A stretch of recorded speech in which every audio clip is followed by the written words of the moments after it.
With those advances in technology, the Oklahoma City Fire Department is testing new tools to stay ahead. It was on this dock where Game Warden Josie Branch saw the toddlers slip through these rails, and that's when he knew he only had seconds to jump into action. I sat down with OU alumni who runs the on-campus food pantry. He told me they're serving hundreds of students every week. Take a look. Today, and I've got to tell you, as of this afternoon, not a whole lot of answers, but it is still on the minds of students. The bank provides meals for over 100 locations across the state, like right here at the Boys and Girls Club. The officials are saying people are using this reflecting pool as a wading pool. There will be over 2,000 horses here this weekend, and among them is Josie. And 2 years ago, Josie's owner didn't think she'd be able to compete again, but here she is. Kind of see the scar right there.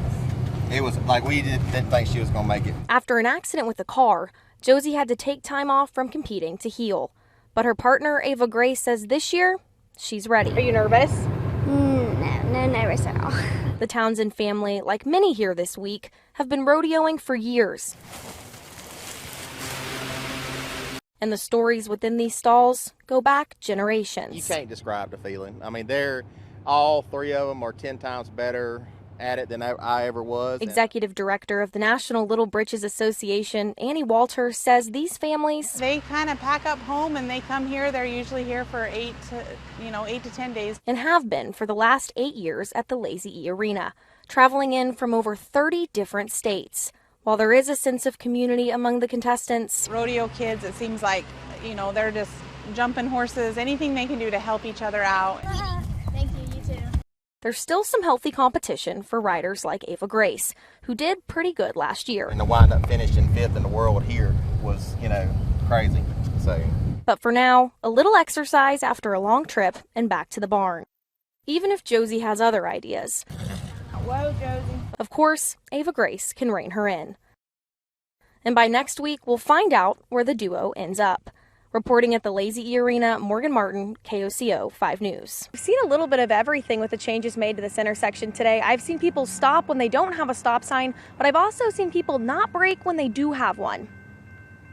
What happens when a four-way stop becomes a two-way stop and no one stops? Norman residents notice the change and want to know why it was made. So it's just a problem waiting to happen.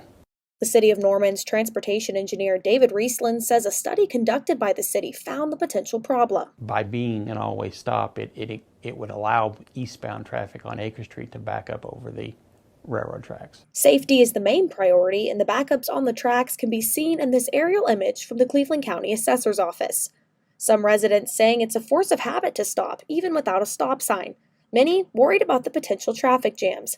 Others just irritated by the honking from drivers navigating the chaos. To combat those concerns, orange flags were placed on the stop signs along Jones Avenue. Our general rule of thumb is when we make a change like that, we will leave the flags up for 6 months. And by then, Riesland hopes the remnants of pavement markings where a stop sign once stood will be less visible too.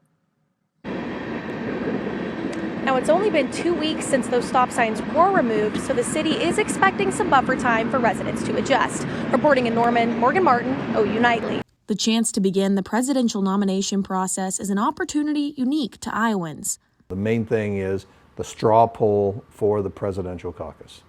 This caucus cycle, the Republican Party of Iowa will be participating in person at over 1,600 precinct locations across the state, ranging from homes to churches and schools.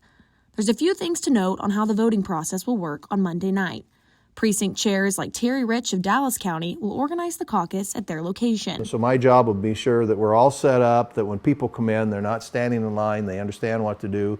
After check-in, a prayer, reciting of the pledge, and time to speak about the candidates, followed by the election of the precinct chairs and county convention delegates. Then we'll do the vote. It'll be counted in public. My job then, once I lead all to that, and then once we get the actual number, we record it on a piece of paper. The votes will then be submitted to the state party by precinct chairs through a cloud-based system used on phones and laptops, where they will only have access to their own precinct. Hit that, and then I will just put the number of votes for each candidate.